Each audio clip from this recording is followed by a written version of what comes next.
Welcome to Whitetail Rendezvous Podcast. This is Bruce Hutchin, host and executive producer. Each week you will hear tips, techniques, strategies, and personal stories from some of the best and funniest whitetail hunters in North America. Hope you enjoyed today's episode. If you do, tell a friend on social media. If not, tell me and I'll make it better. Thanks for listening, folks. Up next is Matt Dye and Adam Keith from Land and Legacy. What's Land and Legacy about? Well, everybody knows that deer need land to grow, and that's basically it. To live, food, shelter, and clothing, as they say. Actually, deer need food, cover, and water. You have those strings and you get things in balance, then you're going to grow a deer herd. Well, that's what Matt and Adam do. They take a look at your land and figure out the best use for all its properties, using terrain and places to put food plots and all that. And so they're traveling across the country and sharing their knowledge with people. And the other thing is about the legacy, and they believe the legacy that they're going to leave is more important than anything. They're going to leave a legacy. Let's see how they say it. The legacy we leave is the life we lead, the life of Christ in us and through us, passed on to others in the power of the Holy Spirit. A couple of stand-up guys, they know exactly where their moral compass is headed, and so I'm just really happy to have Adam and Matt on the show. Hey, folks, I'm with a couple of really good friends of mine, Matt Dye and Adam Keith. I met them, a couple of years ago when they were doing some internship for another organization, and they've taken off on their own, and they're a couple of guys that are making a difference in the wildlife habitat business. Matt and Adam, welcome to the show. Thanks for having us, Bruce. Appreciate it. It's good to talk with you again. Hey, in the warm up, I kind of said, tell people who you are, where you came from, and what the heck you're doing in the wildlife management area. So you got the mic. Well, I guess we'll start. I'll give a little bit about my background, and then Matt can give a little bit of his background. I grew up in a small town, southern Missouri, and I cut my teeth on hunting cattle farms and public ground. And then I developed this passion to try to improve the habitat and improve the management and the overall health of the deer herd and turkeys and everything because it was so bad. We barely saw any deer hunting, and it was like we were watching Mark Dury and Terry Dury kill giants in northern Missouri, and we were seeing Will Primos and all those guys killing huge deer. And we're like, I want that rather than what we have. So we started managing the farm way back when. And as I got older, I went to college and I went into agriculture because I thought, I always want to hold a camera and get into the hunting industry, but I still like agriculture side of things. So I majored in agriculture and then took a job with the Missouri Department of Conservation, and that kind of led into a career in the wildlife world, and then that led to holding a camera for a couple of shows. And then here we are. Over time, I just built this tremendous passion towards improving habitat and just loving land. And so that's kind of, Matt will go into his story, but that's kind of what got me to where I'm at. So for me, Adam grew up in the Midwest. I grew up on the East Coast in Virginia in a strong farming background as a family, crop and hay production. I grew up around that and cattle. And my dad was a big hunter, introduced me to hunting at a really young age. And just between both of those growing up, I was always outside doing something and just really knew that, okay, in a career setting, I wanted to be outside working the land, and I absolutely loved hunting. And kind of came onto the idea or the job, career possibilities of like wildlife management. Really started to pursue that, look at internships, did a couple of those while in high school and college, and went to college, got a biology degree and a concentration in wildlife management. And then during that time, met Adam. I was an intern. He was a full-time employee at a business here in Missouri. Anyhow, finished that. It was a great experience. Got my degree and went to work in Maryland in the wildlife aspect of things managing basically a company, helping manage a company and run that did eco ag projects. So they managed some farms. Then they had a whitetail deer removal team. Did all that, and through all of this, realized that there's so much more to wildlife and hunting than just that deer itself. It's what that deer needs, or it's what that turkey needs to survive from day one all the way on. And Adam and I linked back up after I moved west after that position in Maryland, and worked together for a few years. And now here we are with Land and Legacy, trying to grow this and get it as strong as we can. So we're doing a lot of consulting work through Land and Legacy, traveling the country.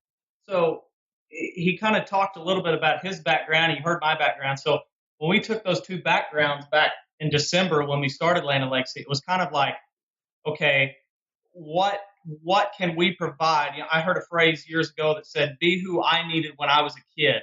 And when I was managing as a kid, I was doing almost everything wrong, and it was managing on a budget, managing on cattle farms, plowing food plots, just tearing up the soil. And then I look back and I'm like, man, we did a lot of things wrong, and we learned a lot the wrong way or the hard way. And so it was like, we need to provide a service to where even the guys that are managing on the weekends on a budget on 20 acres, that they can relate to us and then use our tactics for their 20 acres. When you think of that Land and Legacy, where the heck did that come from? That came from, I guess, a realization that, where we were working at, we wanted to go and take it a step further and really reach people that were the weekend warrior, I guess, or they thought more than just deer hunting. They were a duck hunter or a hardcore turkey hunter, and just worked the land and understood that, what I can do on the weekend really makes a big impact on my deer hunting or my turkey hunting, and really just branch off and continue working with the land, but taking a different aspect of really meeting. Almost like, instead of thinking just deer, how can I improve it for the deer? I want to think big picture. If I improve this, it helps the deer, but it also helps the quail and the turkeys and rabbits, and helps balance predator-prey relationships because we have more prey out there or whatever. And so instead of just focusing on one species, it's the whole land aspect in general. And then, of course, with that being said, that's the legacy, as in, we're, instead of making improvements for next month, but years down the road, maybe even after I'm here. And that's so important. And does that go into your sales presentation when you're talking to a farmer or an absentee loaner owner, about the thing? We're not even doing this for this year or next 5 seasons, but for your grandkids' seasons.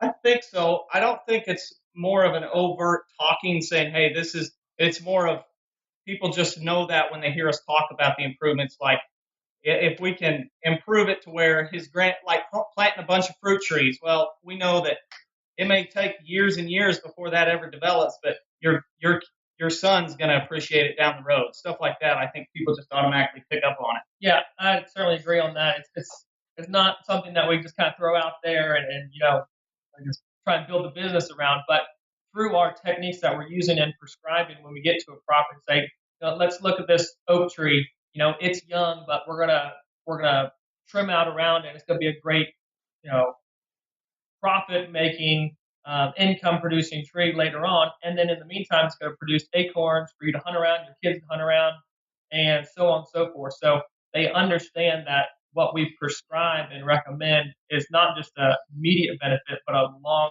term, generations down the road. Because what we do now and the choices that we make, especially with land, definitely affects that in years to come. Especially with timber, which is what we do a lot with. Hey, can I put a tree stand in that oak tree? Oh, absolutely. Come on. Yeah. Absolutely. Well, So I was just going to share a quick story. I was working last week in Delaware, and there was a property on one side it had been clear cut. Well, both sides have been clear cut 35 years ago because of an ice storm, and it come through and wrecked a bunch of the property. And on one side, they had come back and replanted pines and are doing active pine management. So they've had some forestry in there that has made an income, and now it's a lot better wildlife habitat because they've come in and thinned that. Versus the other side where they didn't do anything, and it's basically an overgrown clear cut from 35 years ago. And now he's looking at basically black and white, one area that's pretty unproductive and one that's very productive. And because of years ago, 35 years ago, an event happened that really impacts it now, and he sees a result of that on his place. Good versus bad, and the lack of management versus management in that pine forest that is now productive.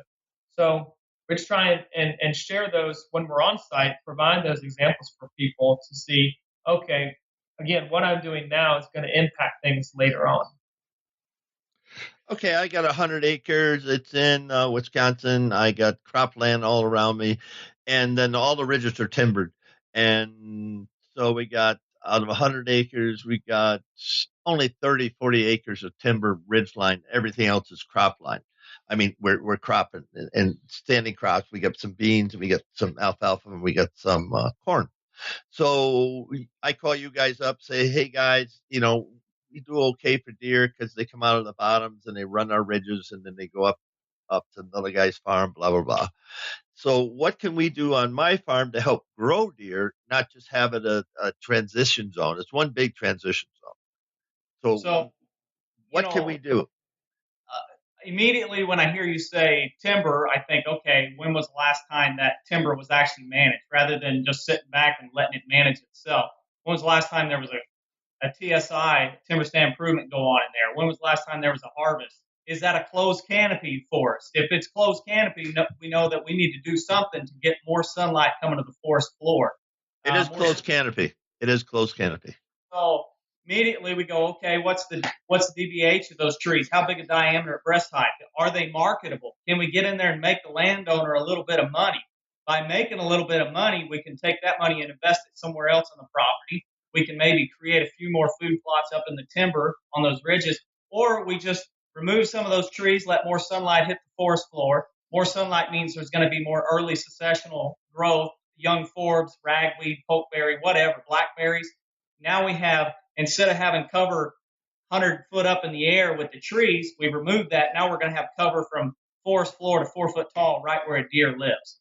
And not only is that cover, but it's also food during the growing season. So we're going to take maybe a little bit of pressure, browse pressure off the crops. We're going to have them feeding in the timber. Then it's going to mature later in the summer and the fall. That's going to be cover. You're going to feel more secure there. There's going to be treetops from the harvest. Overall, now we've taken your area, your 100 acres, and you've done all this heavy management in the timber, and deer now feel secure there during the summer, and most importantly, during hunting season when everybody else is hunting. So if you have that cover on your place and no one else is doing the management in and around you, and during fall, they're going to seek, especially when hunting pressure is at its highest, they're going to seek the area that's got the best cover and that's the most secure. So immediately, because of that work, your property is going to stand out. And it was a transitional property. Now you're going to see it as it's holding deer more versus the deer just moving through. You're adding an element of cover and security to that place versus just food and deer move through the bottoms and onto a neighbor and so on. They're going to actually bed there and feed there, and that's what you want to be able to help control and make those harvest options. You don't want, maybe if you want to let deer get to 4.5 and you have a 3.5-year-old, you have a better chance of him staying on your property now because you have the cover versus, oh, I know he's going to walk to the neighbors, but I see that happen all the time. And then obviously if you do a harvest, if you're able to do a harvest, you make money. So that's what's the best of both worlds. You get money for the landowner and you get better habitat. What about water? There's no water up there. It's time to get some water up there then. Yeah. If you don't have water on that 100 acres, then that just means that, of course, they're going to get a lot of their water from their forage. But if you're in a drought situation in the middle of October, November, you have to know that they're going to the neighbor's property to get water. And if they're over at the neighbor's property, there's a better chance they're going to get killed over there rather than on your own place. So how do I do that? Do I just put in bentonite with a liner, or how do I put in a watering hole? It kind of depends on the features, the lay of the land. If there was an old dry creek bed, or there's a spring and it's not dammed up, or if you have water access close, you could do the tubs or dig a pond. Or even, I don't know what the soil type is, but like in Kansas or Iowa, you can go out with a shovel and dig a little hole and it automatically holds water. And here in Missouri, in southern Missouri, it's rocks. So we have to do a lot of work to get a pond. But in other places, it doesn't take much work at all. You rent a little backhoe or a tractor with a bucket, you scoop out, and all of a sudden you get some rain, you have a pond. Another idea here in Missouri, there's government programs to where if there's no water on your area or on your farm, then they will help offset like 80 to 90% of the cost to make water, to make a pond, so you do have water in your property.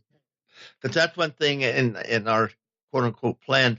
They are timbering it, but they couldn't timber it this summer because it's so much rain. I mean, they couldn't even get the skidder in. It's just not going to happen. Not going to happen. So now it's like, okay, that's not going to happen. Now we have to look at, okay, we got to there's a couple of places that we can put a little water hole in. And there's one place maybe we can dam some stuff up, maybe.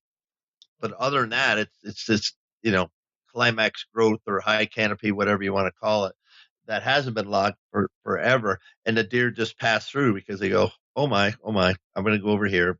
They're completely exposed in that environment. They want cover. That's what they need to bed in and feel secure. And just out of curiosity, now do we go from 100-foot tall trees to quick drop off and crop field? Not really any edge, any transition. The edge, very little transition. To the south of us, they clear cut it 40 years ago and just left it. So it's a great bedding area. And then down below them, there is a large pond, and that's from where we're sitting. That's quarter of a mile or more. So there is water around, but we want to have water right where they are. And we got a couple of micropots in there. So we're starting to build it up because we know these deer are going back and forth. We want to say, why don't you just kind of hang out here for a while? Exactly. And that's we find a lot is deer are typically pretty lazy. If there's a resource close by and safe, they're absolutely going to choose that one over traveling a further distance. They're using that over the neighbor's place. So it's a matter of laying it out and having all those features work together so that you can get in there and hunt successfully. Right. When you think about food plots and 365-day-a-year hunters, two questions. Let's talk about being a 365-day-a-year hunter, how you're going to help your clients be that. Excuse me. All right. 365-day hunter. Do you mean a manager? 300 basically. Yeah, you're a whitetail hunter. 365 days. You only hunt deer 18 days, 20 days. No, I'm not talking about violating. Poacher. Yeah. No, we're not. DNR, wherever you listen to. No, I'm talking about being a 365-day wildlife manager on my property that I only hunt during lawful, legal shooting hours. And hours. Well, a huge benefit there is that you're thinking about the deer herd even when it's not hunting season. That's a huge plus. Now, oftentimes the best way we can improve the property is by trying to manage for the deer herd when it's not deer season. So we can provide food, cover, water security during the summer months, during the spring when they're fawning, they're starting to grow antlers. We want to provide all that during that time of the year, so they're already used and conditioned to being on the property, surviving on the property, having everything they need on your property. And then when hunt season comes around, they don't leave the property because everything they know is right there. So if you think about it, like antlers grow outside of season, so they need to be the healthiest outside of season. And the cover that they're going to use during season grows outside of season. And same with the acorns, that they produce more forage, the trees, during the growing season because of what happens during the growing season. So if we're not managing, we're not getting the best for the fall time for our hunting experiences. So again, like Adam said, we've got to have healthy forage throughout the entire property to have better fawning, habitat, better production of fawns, lactation on does, and antler growth that we're going to enjoy during the fall time. So it's a pretty easy sell for, when we arrive to a property to talk about that, and they quickly understand that, okay, now my idea of just hunting the fall really stretched throughout the entire year because I see the connection and I know that I haven't been doing that. So it's time for me to either step up my game or just change his approach a little bit. And two of the biggest stress periods, the two big stress periods of a deer's year happen when it's not hunting season. Late winter, early spring, late summer. And obviously not hunting season during those times. So trying to manage for the deer herd at that time can drastically improve your deer herd health. So one example is if you've got a deer or buck, he's your target buck, let's say he's a 3.5-year-old, he rutted hard and he's worn down his body quite a bit. And it's late February, early March. That's the stress period Adam was just talking about, late winter, early spring. And you don't have the adequate forage for that deer during those times. Let's say your food plot you're just managing for during the hunting season, you don't have standing grain or another resource there, then that deer's body condition is already, low. When spring greenup occurs, he's going to have to make up that ground that he's lost because he's rutted so hard. And if he were healthier coming through that stress period, he would develop and start putting more energy to antler production earlier in the spring than versus if he was unhealthy. So antler growth is a secondary sexual trait. So they need to focus on their body first, improving its health, getting it to a state in which then they can do and put on inches of antler each spring. So they have to reach a certain level at which antler production occurs. And if they get there quicker, which is out of season, what you're doing happens, out of deer season, then people are like, oh, I want bigger bucks.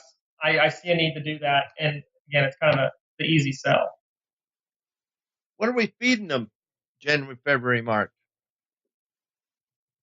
Here in southern Missouri, clover, we start getting some warm days during that time. Clover starts jumping. Wheat's doing really strong during that stage. A lot of trees are starting to bud at that time. So we may be dropping some trees in the middle of the timber and letting them eat on the buds and the end of the twigs. That's another great thing we can do. Woody browse, like you said, you're doing a timber harvest up there. Your regeneration is going to produce a lot of woody browse, which at that time frame is really, really high selected for deer. And if you've done that work, then you've got an adequate food supply that they're going to. It doesn't have to revolve around a food plot. That's an alternative. What about lactation? When the does drop their fawns and they're feeding them, what kind of minerals should we give them? What kind of food should we give them? Really, they're really finding the best, highest protein meals. And generally in spring greenup, if you've done the work, they're eating everything from soybeans, ragweed. There's basically hardly anything they won't eat during that time frame. If it's a broadleaf, they're typically going to be eating it. So if your landscape has a lot of the early successional stuff growing, again, that's blackberry, pokeberry, ragweed, beggar's lice, all that kind of stuff that is what they're hitting and really focusing on. So just to kind of, for the listeners to understand what we're talking about, this spring, go to your woodlot. And during this time of year, April, May, look at the undergrowth, see what's growing. If you have a closed canopy forest and you look around and you still see a lot of leaves left over from last fall, you need to do something or your deer herd's going to struggle with surviving in that woodlot. It might as well be a slab of concrete. So doing the timber harvest, using prescribed fire, that all helps stimulate that early successional plants, so where you can have plenty of forage throughout that growing period and throughout the rest of the year for that matter. Right. So now we're in summertime, and everybody sees deer during the summertime because they're so visible throughout. Eating the groceries. What type of groceries are the best for deer during the summertime? Really, anything that grows again. It's kind of hard. Soybean is really tough to beat at that time of the year. But early successional growth like the ragweeds, common ragweed, giant ragweed, pokeberry, all those are very close to soybeans. And during that time of the year, they're growing strong. And those are for our properties. That's kind of what we're looking at. Soybeans, if we have them, crop fields, and some of our food plots.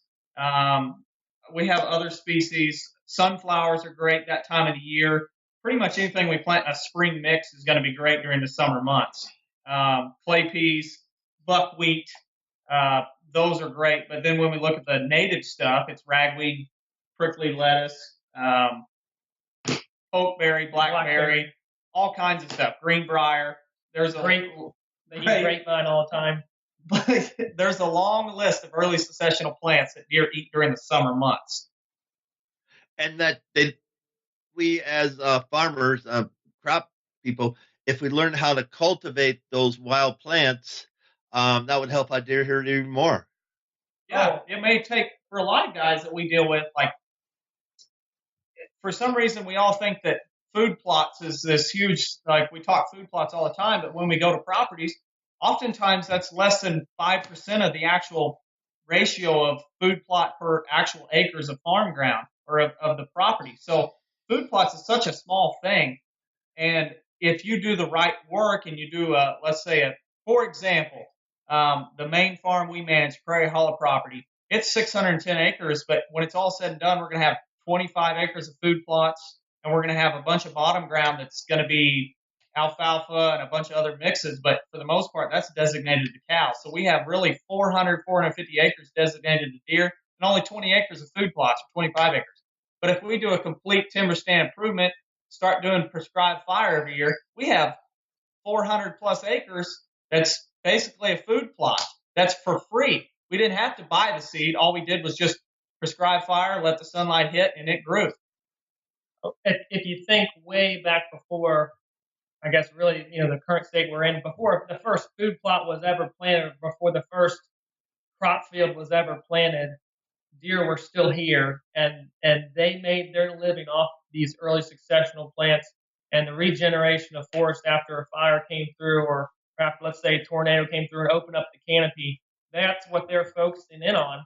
So if we neglect that and get away from their natural forage and browse, they were probably putting too much emphasis on food plots themselves. Food plots in our management strategy and what we prescribe are simply to supplement what's naturally growing there. And if that property doesn't have that naturally growing there, then we're going to prescribe the techniques to basically promote that growth, and then have our food plots we lay out supplement that. Yeah, it's amazing how much marketing and the marketing dollars well spent have changed our thinking. Oh, if I just do this, if I just get this tractor and this disc and this spreader and this all this stuff, and then go out and go back and forth, back and forth, back and forth, and put some stuff in and put some Roundup on it and fertilizer on it, and then watch it grow. I'm going to have deer. I'm going to shoot the biggest deer in my life.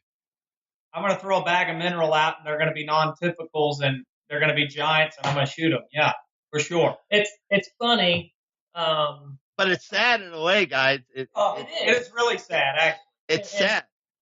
And when we go to a property and suggest, okay, you can have all that equipment that you just stated, Bruce, that's going to cost thousands and thousands of dollars, or every 3 to 5 years, you can come through and burn this area and have just as productive stands, and all you have to do is just pay someone to come and do prescribed fire once every 5 years. That, to them, if they're smart and an investor and manage their money, they're like, wow, okay. And the numbers, the science is there to prove that based on tonnage of production in early succession versus a growing season food plot, they're equivalent. So let's save you some money and manage for this aspect of native browse in this manner versus putting allocating all your funds for a given year into food plots, and then you're only managing maybe 5% of your property throughout a small portion of the entire year. It's timber stand improvement. You make money, food plots, you spend money, and it all comes down to signing the back of the check rather than the front. And I kind of like to have the checks go into my account rather than very. You do as well. Yeah. And then that and take a I could think we could burn a lot without causing any havoc to anybody. And I'm just thinking, do this, do this, do this. And I like micropots because it's really neat for kids to put grandkids up in a stand, and they go, oh my goodness, there's a deer, there's a deer. Yeah. And it's just it's unbelievable. It's wild. But taking that aside, the $1 billion, we're talking B, that's in the food plot industry now. And I know a lot of guys that are minerals and everything, and yes, they do bring deer in. There's no question about it.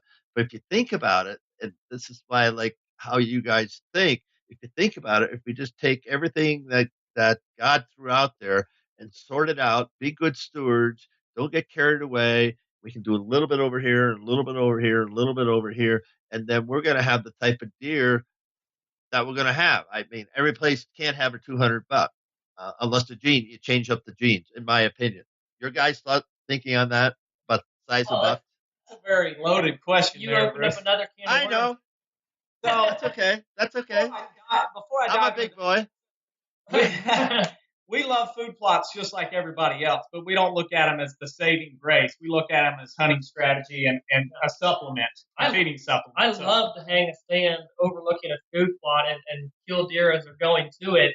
But for us, it's more of a hunting strategy versus an overall property management aspect that we're focusing. I think a lot of some of our clients are probably, if they don't know us too well, they hear of us and we come to the property and they immediately want to take us to the food plots. But that's like we've already seen the map. We know how little of an effect that has on the property. We want to see what the majority is.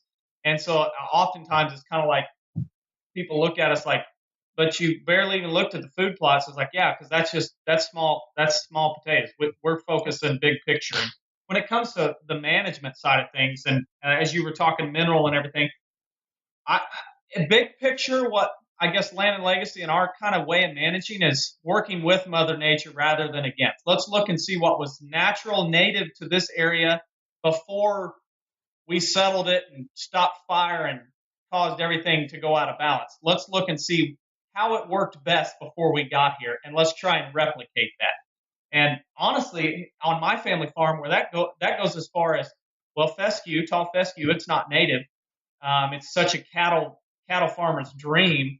But what was here before was native grasses and native warm season grasses, native cool season grasses, and forbs. And that's when we had quail everywhere, and the buffalo did just fine. But what the buffalo did was they just rotated around and ate a little bit and then moved on. Well, let's use that for the cow aspect. But then that's going to benefit the deer and the quail just as much, as well as us, because it's a tax write-off. We're using cattle instead of being a rec property. Now it's a working cattle farm. And that's pretty much everything we do is just trying to replicate Mother Nature. Honestly, it was done right from the beginning, and everyone, I think, is, if they're honest with themselves, knows that. And the landscape across the entire country has changed from pre-settlement to what we see now. And explaining that and showing that to people is tough because no one really likes change. And let's say, on that 600-acre place, not all of it was timber by any stretch of the imagination. There used to be meadows and glades and grasses mixed in and oak savannas. But right now it's closed canopy, or was before the timbering, closed canopy forest. But we have to realize that that's not what was there. and what you're used to shouldn't be like that is, and it's unproductive. So we kind of have to change that mindset and say what you're going to see and what we're going to prescribe is going to change what this looks like, and don't be afraid, because what's going to respond and what's natural here is honestly the best that this property, this 40 acres or this 4,000 acres can produce if we get it back to that state. Another little story for you. The Prairie Hollow property that he's talking about, 600 acres. There's a creek that still runs on the south end, but another creek that runs part of the year right through the center of it, and it's called Prairie Hollow Creek. And for a majority of the year, it's bone dry. But when I was a kid, my dad always told me about my grandpa catching fish out of that creek. And now you can't even catch crawdads out of that creek, let alone fish. And everybody talks about the water table drop. The water table, it's dropping, it's dropping. And then you look at the habitat and you're like, well, duh, it's dropping. Look at all the trees that are closed up.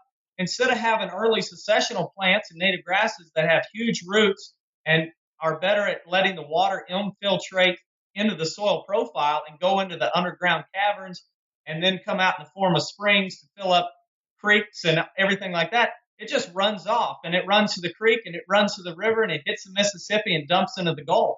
And it's all because of lack of management and not doing timber harvest, no prescribed fire, and just saying, there, manage yourself. When I think in our beliefs, God put us on this earth to be managers of these things, and frankly, sitting on our hind ends isn't working. Okay, what about the 200-inch buck on everybody's 40 in the country? I'm not going to let you dive it. Yeah, we think more. Oh, yeah. Okay. 200-inch buck.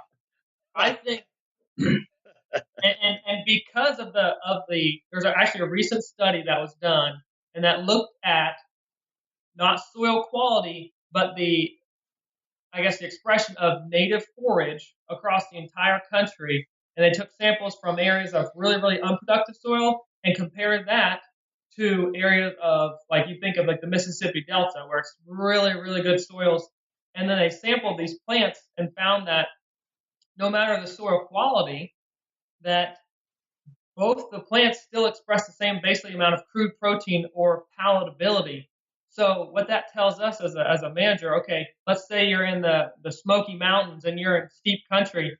If you promote the early successional habitat and that forage that deer we've talked about through the spring and summer really, really foraging on, you can have very, very good deer, and that forage meets every the maximum, the minimum that a deer needs to express its full potential. Yeah. There we go. The minimum that needs to express those forages, no matter where you're at, if you promote them, if you grow them, a deer will express its full potential. So a 200-incher, sure, it can be done. I'll step in and say, since Matt's from Virginia, but now he lives in Missouri, we hunt and manage on my home turf where I cut my teeth. And actually, my great-great-granddad owned it in 1892. And growing up, it was always, my brother and I used to joke about how God must have a big sense of humor, because he made two of the most passionate, obsessed hunters and put them in just the armpit of America. So we thought when it came to habitat and deer hunting. And now, knowing what we know about early successional, as he just mentioned, it is a goal of mine. Not because I'd love to shoot a 200, but I would rather just say, here, you can grow giant deer on poor soil in timber country. You just have to manage it differently than we have in the past. And we've done quite a bit of management, but not a full facelift of the property like we're talking about doing in the future. And we've already had deer in the one. We had one that actually the neighbor found dead that was probably in the upper 70s. We had another deer that was probably in the 170s, another one in the 160s. And we're definitely seeing major improvements. But a 200-inch deer, obviously, for our area, that's just he's a freak anyway, genetically speaking. Yeah, no matter he's where just he's superior genetic than all the other deer. Like he's a Michael Jordan of the deer herd, in our opinion. And so I think we can do it one day. I really do. it's going to take different management than we've done in the past. And saying, 2 deer, that was kind of thrown out there, folks, 4.5-year-old deer is a quality deer. Any place in the United States, any place in Canada Sure. is a quality deer. And so, sometimes we go all whipped up and say, "Oh, I want to grow a 200-inch deer." Well, maybe you will, maybe you won't. I'll be spending a few days in Buffalo County. Are there 200-inch deer? Yeah, the Pope and Young book is full of 200 deer from Buffalo County. Will I see one? Who knows? But the thing is, and I'll just say this: that if you see and you have 4.5, 5.5-year-old deer, you're doing something right on your property. For sure. Most people don't have a chance to be able to target a upper age class deer, a mature deer, 4.5+ year old deer. And if you're doing that and you're seeing them on your cameras and you're seeing them experiencing it, having those encounters during the fall time, during hunting season, you're doing a lot. Yeah. There's something working for the property, but I'm gonna go a little bit off that and say, there's a lot of hunting shows out there now, and there's a lot of guys killing 200-inch deer. But then I look at seeing some of their farms and being on some of their farms. There's a lot that's lacking in their habitat, and it makes me wonder, well, if they improve the habitat on that property instead of just focusing on crop fields and food plots, what could they grow? Like, how much further up the ladder could they go? And I guess, that's a good point. You always have to look at the averages on what those, areas of the country, let's just say Iowa or Kansas, what's the average mature deer that's being produced? And it's not, at a 5.5-year-old level, it's not a 200-inch deer. It's, in those areas, 150, 160. But like we were saying and mentioned earlier, those 200-inch deer are the Michael Jordans. They're the ones that go way above and beyond that average. But if we want to make a big impact, we got to look at the average and say, okay, if I'm right now in my area with the quality habitat I have, whether it be low, good, whatever, if I'm averaging seeing 140-inch, 4.5-year-old deer, I want to look at that level and say, okay, after I've done all the work, has that level increased? And if so, then you know that what you've done has been extremely beneficial, and bumping that average up to, let's say, the 160 range. That's something in my book that I'd love to see. We've got some of those great deer on camera, but I'd rather see that average mature deer, that level bump up 10, 15, 20 inches from what we're typically seeing. How do people get a hold of you guys? I should have asked earlier, but how can you be reached? Telephones, email? Emails, Adam at landandlegacy.tv, Matt at landandlegacy.tv website. You can get on there and shoot us an email and subscribe to our podcast. That's www.landandlegacy.tv. We're on social media, Facebook and Instagram, Land and Legacy, and that's the @ instead of A-N-D. So Land and Legacy on Facebook and Instagram. Now, when you guys talk fees, what is it usually based on? Location and size of the farm and what type of plan they want. Sometimes people are more note takers themselves, and so they just want us to come walk the farm and talk to them, and they write everything down. And obviously, that's the cheapest type consult we do. We have hybrids where they may want a map, and we'll make them a map and do the walking tour, or we'll do short notes, almost like clip notes for the property. And then our main one that I think we probably do most of the majority of everyone is select. That's the full plan, and where we write every detail about the property, a 15, 20-page report. And then we have probably several maps for the property, a map devoted to fire units, and one that's devoted to habitat management plans, and one that's devoted to overall trails and hunting access and stand locations and food plots. So that's pretty much the top one. That's the diamond out of them. And again, like I said, that's probably our most popular option that most people go with, because if they're wanting a consultation, they want as much information to be able to absorb. And then they have that plan for the rest of their time they own that property, the life of that property. They can always refer back to and say, "Oh, that's right. Okay, I need to be doing this, or I need to be focusing on this, or okay, I've reached this goal. What's next?" That sort of thing. Now, do some people just hire you as consultant? You go walk the land and say, okay, this is what you need. He goes, okay, go do it, because he's from San Francisco and owns the land in Iowa. He don't have the time, nor could care less. So how do you get that done? Honestly, we pretty much stick to writing the plan and recommending what needs to be done. We can help assist and find, let's say, a credible logger in that area, or someone, a subcontractor. We might subcontract out some work, just depending on how it is. You know, but a lot of times that we found, a lot of our clients are wanting to do the work themselves. You know, it could be a guy who owns 100 acres or a guy who owns 20 acres. And they want to get their hands dirty. They want that satisfaction of working with the land. So that comes up quite a bit. But in the case it is a non-resident landowner, we're going to do our best to find the credible guys in the area to help them manage that property and get what needs to be done. It sounds very cliche when we say we don't do it for the money, but it really kind of is. We want to do everything we can to get that guy's farm flipped to where it's a very productive farm for the wildlife. That's kind of, for me, that's the whole part of it, is just going to a farm, laying the work out, and the landowner actually does it, or we find a guy and they actually improve it.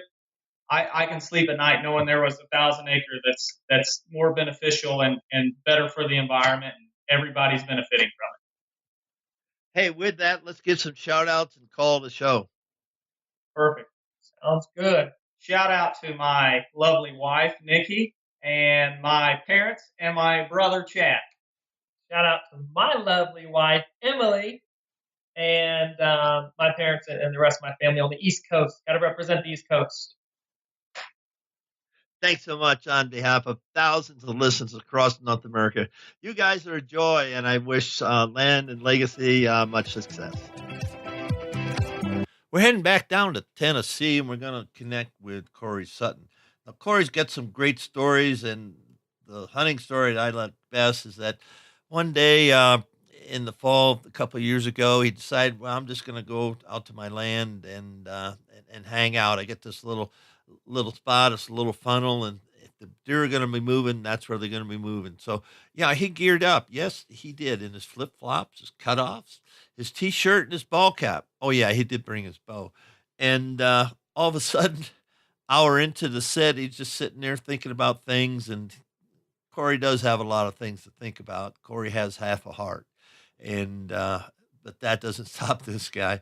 So anyway, this buck walked out and started munching on the forage available, and Corey put him down, and it's one heck of a deer, folks. But more important, Corey is a beacon for us all, that what you can accomplish, it's attitude. Yeah, you got to have some drive and everything, but it's his attitude to say, hey, I love the outdoors, and that's what I'm going to do with my life, and as well as take care of my wife and family. So Corey Sutton, up next.